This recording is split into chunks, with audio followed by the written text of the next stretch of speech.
மாண்ப செல்வங்கள் அனைவருக்கும் அன்பு வணக்கங்கள் உரித்தாகட்டும். இன்னும் ஒரு குறித்த நாட்கள்ல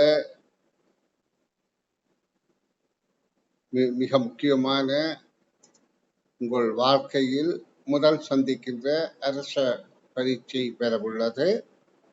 அதற்கு நீங்கள் தயாராகிக் கொண்டிருக்கிறீர்கள். நீங்கள் அதையிட்டு பெரிதாக கவலைப்படுவதற்கு இல்லை. நீங்க உங்களோட சொந்த முயற்சியில உங்களால் முடிந்த அளவில் வாசிக்க, வழங்க, பதிலளிக்க பழகி பயிற்சிகளை ஓரளவு செய்கின்ற பட்சத்தில் நிச்சயமாக உங்களுடைய முயற்சிக்கு பலன் கிட்டும் என்பதை நீங்க துணிந்து கொள்ளுங்கள்.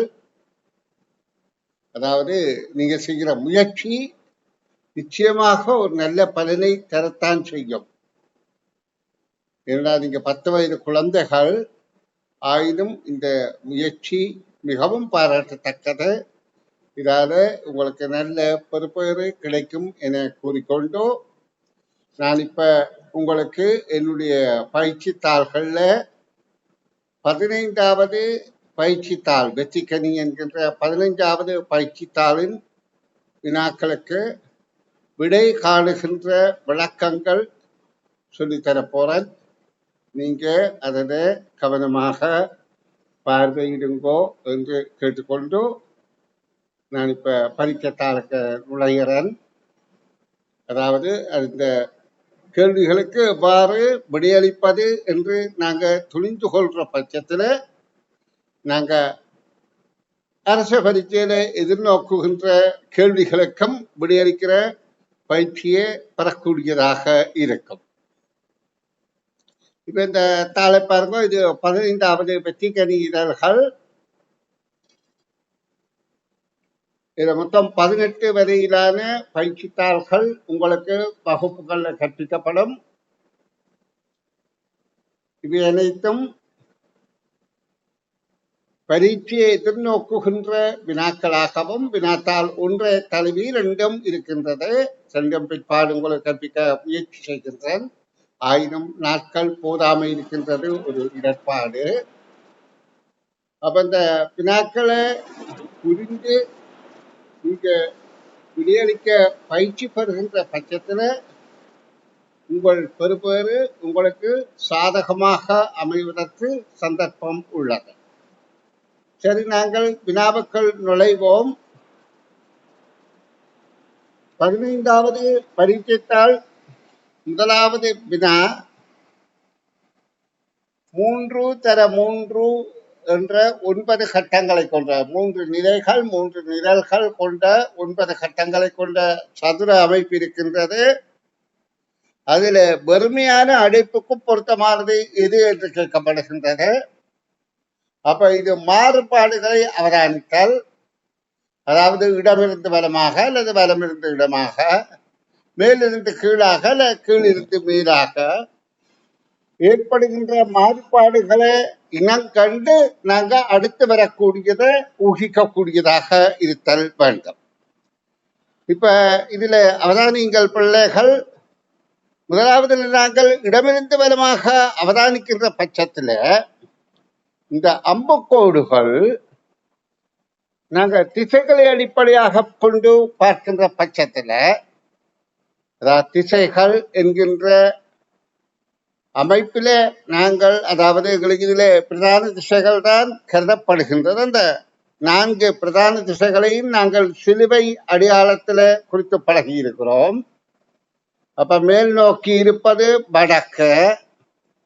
அதில இருந்து நாங்கள் வலது கையாக திரும்பி, வலம் சொலியாக திரும்பி, மணிக்கூட்டு முள் அசைகிற திசையில திரும்பி அடுத்தது கிழக்கு, அடுத்தது கீழே தெற்கு, அடுத்தது மேற்கு, அதாவது இடது கை பக்கம் மேற்கு.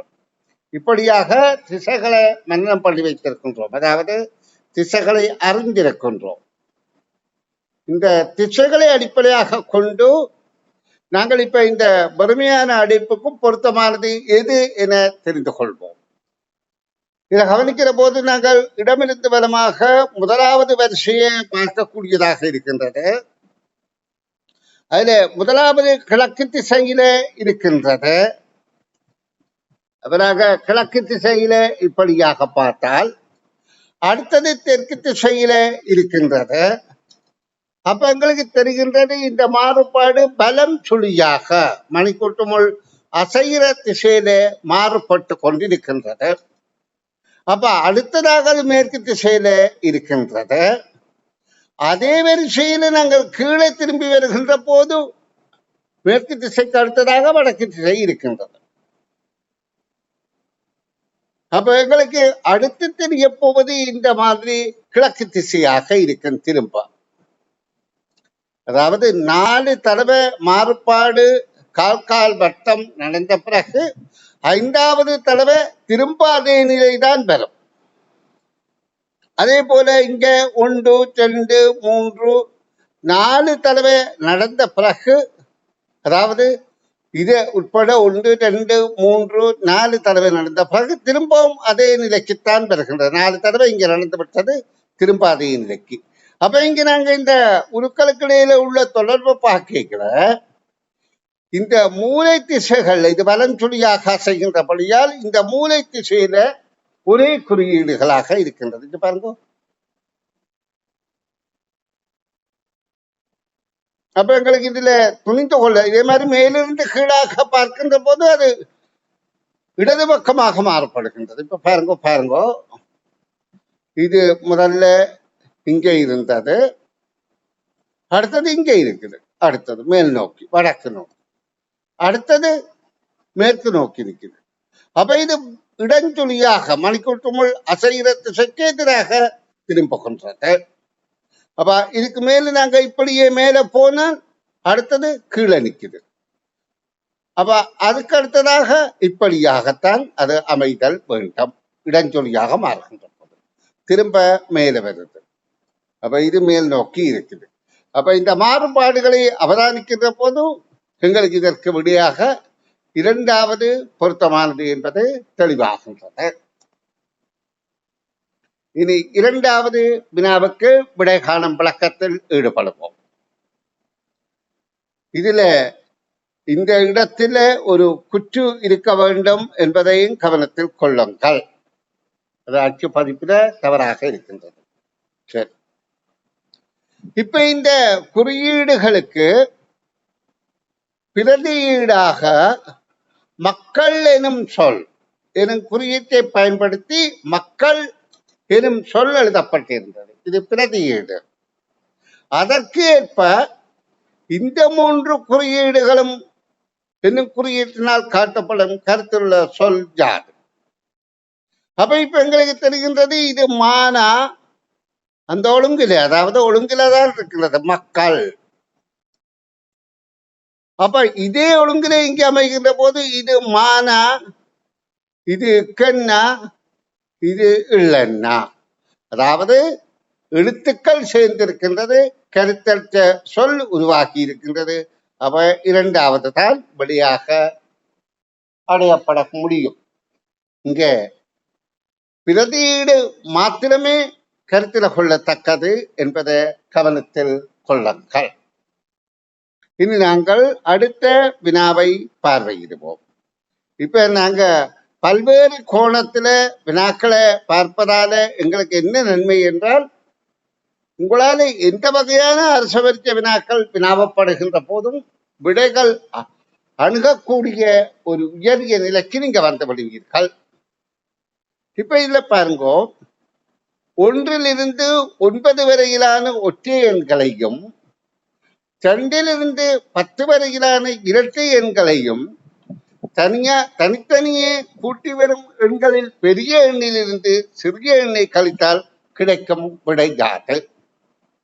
அப்போ 1லிருந்து 9 வரையில உள்ள ஒற்றை எண்களை கூட்ட சொன்னால் நீங்க 1, அதாவது 1,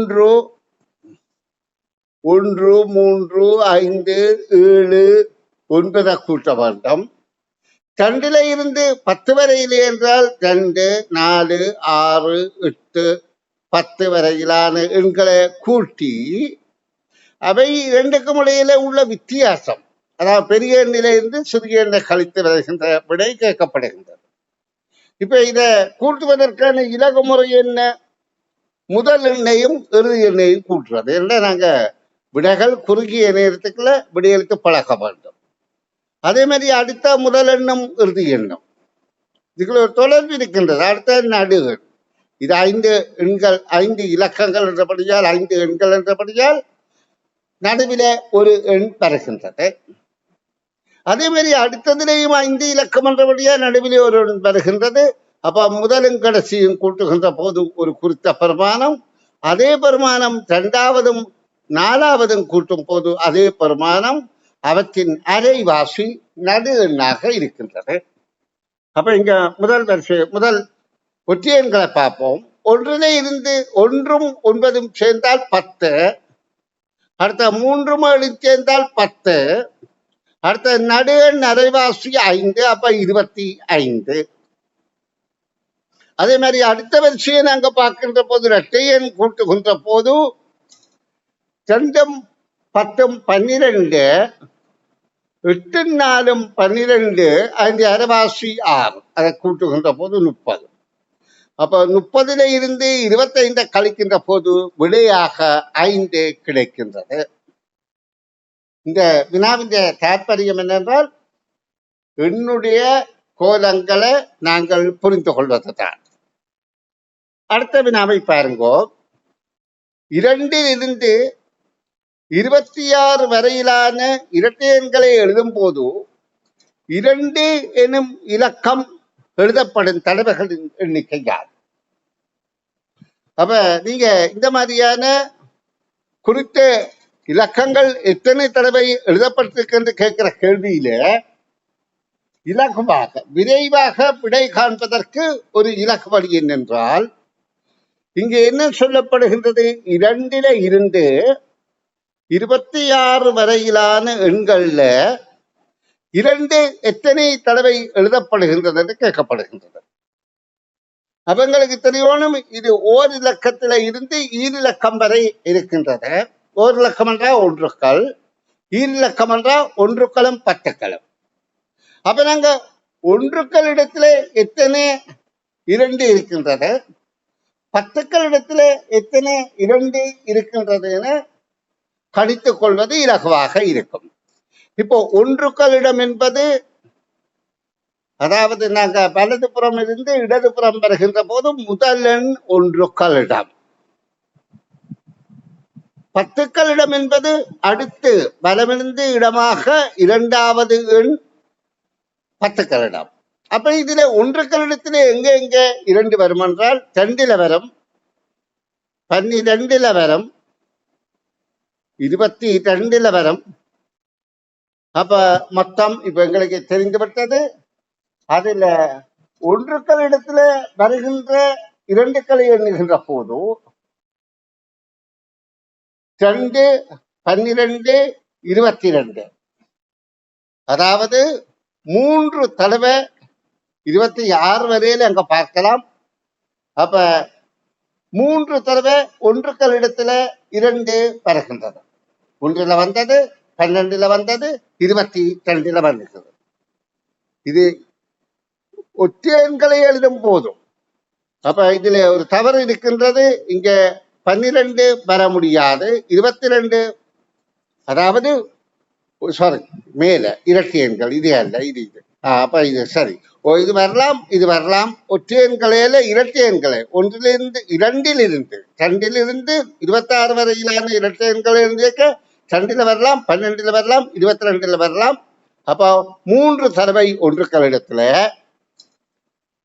இனி 2ல இருந்து 26 வரையில எழுதியிருக்க 10க்கள் இடத்துல 20ல இருந்து ஆரம்பிக்கின்றது. நான் மற்ற வேற மையில் எழுதி காட்டுறேன்.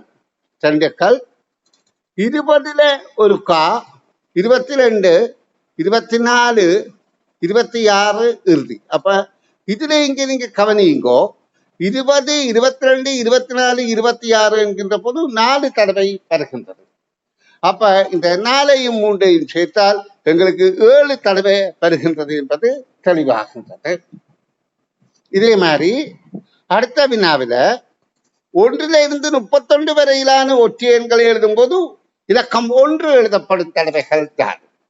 அப்ப நான் இப்ப உங்களுக்கு சொல்லி தந்தனால் 1 to 31 வரையில ஒன்றுக்களிடத்தில் எத்தனை ஒன்றுக்கள் வருகின்றது, 10களிடத்தில் எத்தனை ஒன்றுக்கள் வருகின்றது என்று நாங்க இலகுவாக கணித்து விரைவாக விடையளிக்க முடியும். அப்போ 1, 11, 21, கீழே உள்ள 31. அப்ப நாங்க இத பார்க்கிற போது 4 தடவை வருகின்றது. இந்த 31 இங்க குறிக்கப்பட்டிருக்கு. இனி 10களிடத்துல 1 எங்கே இருந்து வருகின்றது? இது ஒற்றை எண் என்றபடியால் 11, 13, 11, 13, 15, 17, 19. அப்ப 10களிடத்துல இந்த 5 எண்களும் தான் பெறக்கூடியதாக இருக்கின்றது. அப்ப 5, 4, 9 என்பது கேள்விக்கான விடையாகும். இனி நாங்கள் 6வது வினாவை பார்வையிடுவோம். 4 மாணவர்கள் பிறந்த திகதிகள் கீழே தரப்பட்டுள்ளன. இங்கே ஒரு அட்டவணையில 4 பிள்ளைகள் என்ற பெயர்களை தந்து, அதாவது இடதுபுறமாக பெயர்கள், வலதுபுறமாக அந்த பிள்ளைகள் பிறந்த திகதிகள், அதாவது திகதி, மாதம், வருடம். இவர்களில் வயது குறைந்தவரையும் வயது கூடியவரையும் முறையே தெரிவு செய்க. அப்ப நாங்க முதல்ல இதுல பார்க்க வேண்டியது வருடங்களை, பிறகுதான் மாதங்களை. ஒரே வருடமாக இருந்தால் அடுத்து மாதங்கள், ஒரே வருடம் ஒரே மாதமாக இருந்தால் திகதிகளையும் ஒப்பிட்டுத்தான் நாங்கள் விடைய அணுக வேண்டும். அப்ப இதுல 4 மாணவர்கள் பிறந்த திகதிகள் தரப்பட்டிருக்குது. இவர்களில் வயது குறைந்தவரையும், முதலாவது என்ன கேட்கப்படுகிறது? இவர்கள வயது குறைந்தவர் யார்? வயது குறைந்தவரையும் வயது கூடியவரையும் முறையே தெரிவு செய்க. அப்ப வயது குறைந்தவர் என்றால் அவர் பிந்தி பிறந்தவராக இருப்பார், அதாவது பிந்தின காலத்தில். வயது கூடினவர் என்றால் அவர் முந்தி பிறந்தவராக இருப்பார். அப்ப நாங்க இதுல வயது குறைந்தவர் என்றால் பிந்தி பிறந்தவர் என்றால் முதல் வருடங்களை பார்த்தால் இது 2022, 20, 23, 21. அப்ப இதுல நெருங்கிய பிந்தின வருடம் 2023 என்பது தெளிவாகின்றது. அப்ப இங்க முறையே என்று கேட்கப்பட்டபடியால் வயது குறைந்தவர் பிந்தி பிறந்தவர் அகிலன் என்பது விடையாகின்றது. அப்ப இந்த விடை பொருத்தமில்லை. ஏன்? முதலாவது அகிலன் என்று சொல் வரணும். அப்ப இந்த 2 முதலாவது 3வது விடைகள் அகிலன் என்பது பொருந்துகின்றது. இனி நாங்கள் வயது கூடியவர் என்றால் அவர் முந்தி பிறந்தவர். இதுல முந்தின வருடம் 2020. அப்ப அன்பர். அப்ப அகிலன் அன்பர் என்றதுக்கு இந்த விடையும் பொருந்தாது. அப்ப இதுதான் பொருத்தமாக இருக்கின்றது. அகிலன் அன்பர் என்கின்ற விடை மிக பொருத்தமாக இருக்கின்றது. அன்பு மாணவ செல்வங்களுக்கு நான் கூறக்கூடியது யாதென்றால், இந்த பரீட்சைத்தாள்கள் எல்லாம் அரச பரீட்சையை ஆதாரமாக வைத்து தயாரிக்கப்பட்டிருக்கின்றது. அப்ப நீங்க இதை எதிர்கொள்வதன் மூலம் நீங்க வருகின்ற அரச பரீட்சையை வெற்றிகரமாக செய்து சிறந்த பெறுபவர்கள் பெறக்கூடியதாக அமையும்.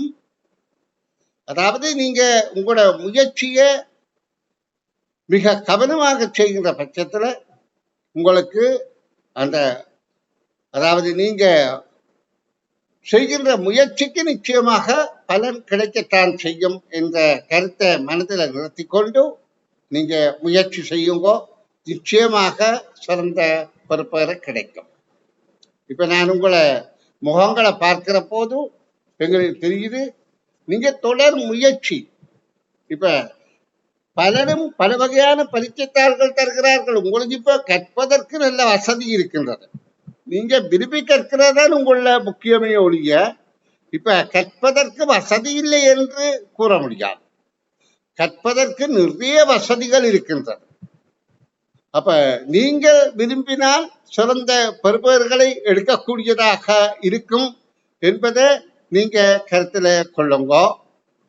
இப்ப நாங்க இந்த தாள்ல 2வது பக்கத்தை பார்வையிட வேண்டும். நான் 2வது பக்கம் உங்களுக்கு காண்பிக்கிறேன். அதாவது நாங்கள் இப்ப பார்த்து கொண்டிருப்பது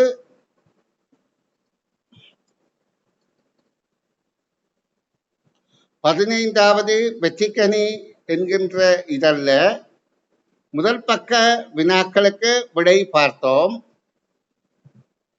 இப்ப இதுல வருகின்ற பக்கம் வித்தியாசமான பக்கமாக இருக்கின்றது. நான் 2வது பக்கத்தை தெரிவு செய்ய வேண்டும். பார்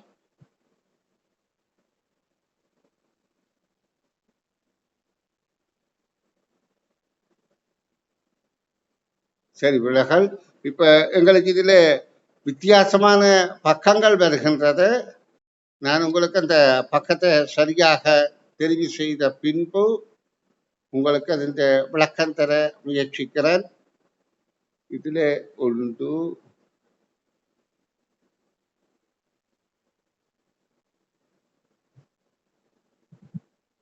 சரி, நான் இந்த குறித்த பக்கத்துக்கு விடை விளக்கம் தருகின்றேன். பிறகு நான் மிகுதிக்கு விளக்கம் தரக்கூடியதாக இருக்கும். சரி, நான் இப்ப இந்த பக்கத்துக்கு விடை விளக்கம் தருகின்றேன்.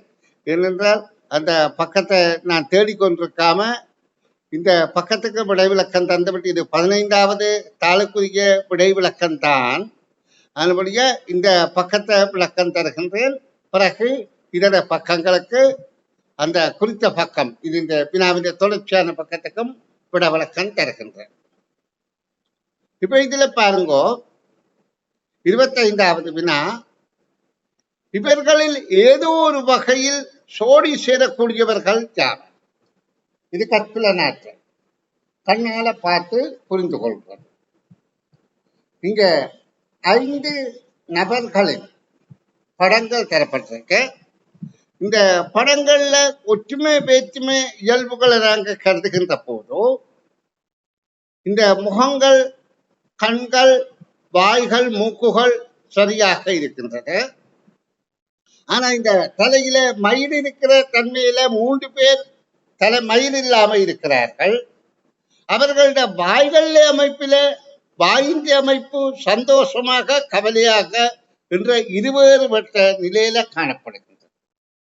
அதாவது முகத்தில வாயின் அமைப்பு அதாவது அமைகின்ற வளைவை பொறுத்து அவர் சந்தோஷமாக இருக்கிறாரா கவலையாக இருக்கிறாரா என்று தெரியும். இவர் சந்தோஷம் அதாவது மகிழ்ச்சியாக இருக்கின்றார் என்பது கருத்து. இவரும் மகிழ்ச்சி, இவர் கவலை. அப்ப இப்ப கேட்கப்படுது இவர் மொட்டை இல்லை, இவர் மொட்டை இல்லை.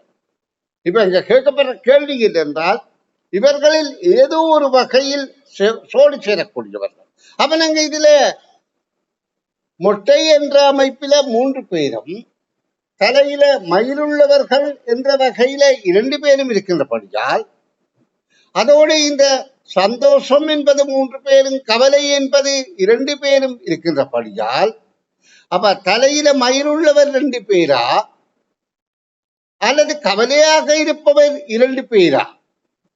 அதாவது கவலையாக இருக்கின்ற முகங்கள் 2 பேருமா என்ற விடையை அணுகுவதற்கு நாங்கள் விடையைத்தான் பார்த்து தெரிவு செய்ய வேண்டும். இப்போ 1 2 என்ற விடை பொருந்தாத 1 5 என்ற விடை தலையில முடி இருக்கின்றபடியால் அது பொருந்தும். 3 5 என்றதும் பொருந்தாது. அப்ப பொருந்துகின்றபடியே இங்க விடைகளை அணுகித்தான் நாங்கள் விடையை தெரிவு செய்கின்றோம். இனி நாங்கள் 26வது வினாவுக்கு விடை விளக்கம் தருகின்றேன், கவனிங்கோ. கீழே உள்ள விவரங்களை வாசித்து இறுதியில் தரப்பட்டுள்ள கூற்றுக்கள் சரியானதா தவறானதா பிழையானதா இல்லாவிட்டால் கூற முடியாததா என்பதை தெரிவிச்சீங்க. தகவலை வாசித்து தரப்பட்ட கூற்று சரியா பிழையா என்று நாங்க தெரிவு செய்தோம். எமது பாடசாலை ஆரம்ப மணி அடிப்பதற்கு மாணவ தலைவன் அகிலன் சென்று கொண்டிருந்தார்.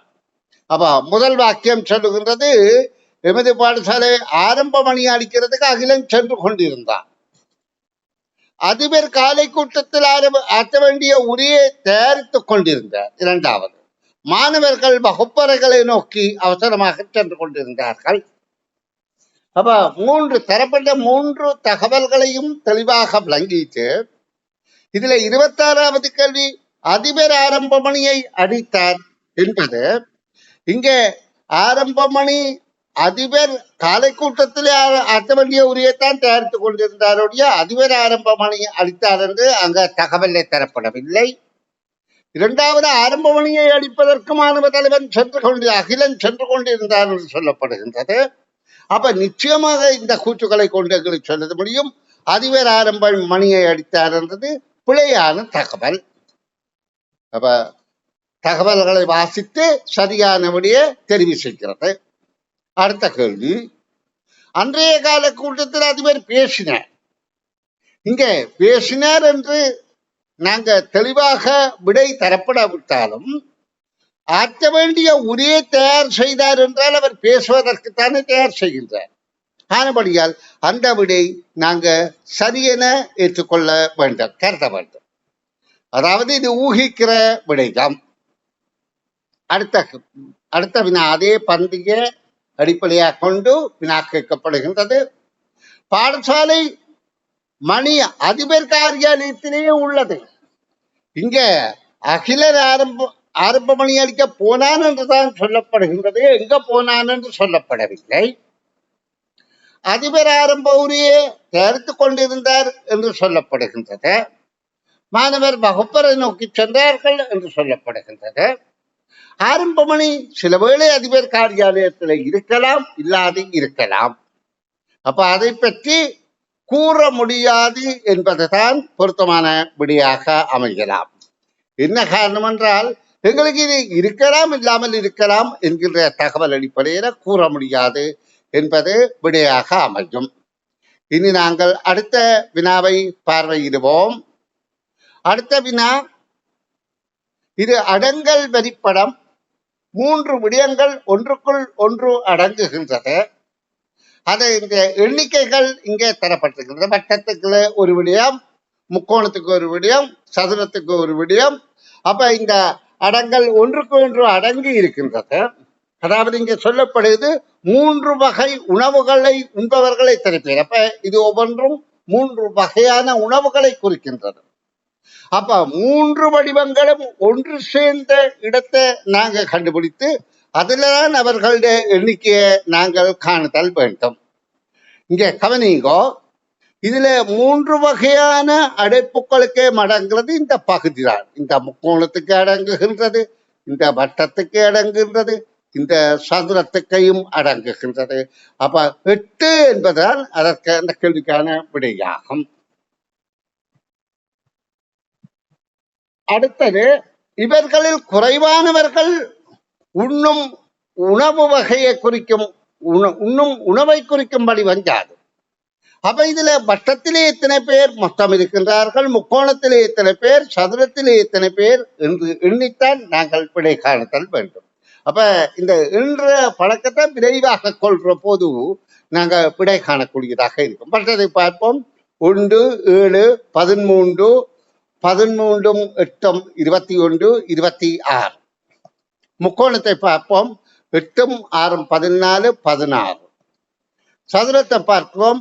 7, 6, 13, 13, 21, 26. அப்ப இரண்டும் சமனாக இருக்கின்றது. அப்ப குறைவான உணவை உண்பது முக்கோணம். அப்ப முக்கோணம் என்ற விடையை நாங்கள் அணுகுதல் வேண்டும். இனி அடுத்த வினாவை பார்வையிடுவோம். அதாவது இந்த பக்கத்துல இருக்கிற எல்லா வினாக்களையும் பார்த்து முடித்து விட்டால் எங்களுக்கு இந்த பக்கத்தின் பிரச்சனை இல்லை என்றால் நாளைய தினம் வேற பக்கம் அல்லது மாலையிலே வேற தினம் பக்கம் பார்க்கக்கூடியதாக இருக்கும். பரவாயில்லை. இப்ப நாங்க அந்த எத்தனையாவது வினாவரையில விளக்கம் காண்றோம் என்ற விடையை ஞாபகத்துல வைத்திருந்தால் தொடர்ச்சியாக பார்க்கலாம். சரி, இப்ப இந்த அடைப்பில மூன்று நிலை இருக்கின்றது. குறியீடுகள் தரப்பட்டு அதற்கு பிரதியீடாக கூட்டப்பட்ட எண்கள் இந்த பிரமாணம் தரப்பட்டிருக்கு. அதுகளை குறிக்கின்ற எண்களை நாங்க கருத்துல கொண்டு வினாக்குறி இடப்பட்டுள்ள வெற்றுக்கூட்டுக்கு பொருத்தமான உருவை தெரிவு செய்தல் வேண்டும். இங்க பாருங்க, இதுல ஒரே வடிவம் எங்க இருக்கின்றது? நிறையாகத்தான் கூட்டப்பட்டு பிரமாணம் தரப்பட்டிருக்கு. அப்போ ஒரே வடிவம் எங்க இருக்கின்றால் இதுதான் இருக்கின்றது. இந்த பிரமாணம் 9 என்றால் 9 3ஆல் வகுத்தால் 3. இப்ப எங்களுக்கு இந்த வட்டங்கள் எல்லாம் 3 என்று தெரிந்தபடியால் 3 6 அப்ப சதுரத்துக்கு 2. சதுரம் 2 என்றபடியா 3 2 5. அப்ப இதுல பெற வேண்டியது 1. அப்போ ஒன்றுக்குரிய வடிவம் இந்த வட்டமாகவோ சதுரமாகவோ இல்லாமல் மற்றதாகத்தான் அமைய முடியும். வேறு ஏற்கனவே 3 இது கொடுக்கப்பட்டது, இதுக்கு 2 கொடுக்கப்பட்டது. அப்ப சதுரமாக அமைகின்றது என்பதை கருத்திலே கொள்ளுங்கள். இனி அடுத்த வினாக்களை நான் ஆரம்பித்து இடையிலே அதை உங்களை குழப்பிக்கொள்வதை விட நான் இதை அடுத்த மாலை வகுப்பிலே உங்களுக்கு விளக்கம் தரலாம் என்று எதிர்பார்க்கின்றேன். இப்ப நான் அன்பு குழந்தைகளுக்கு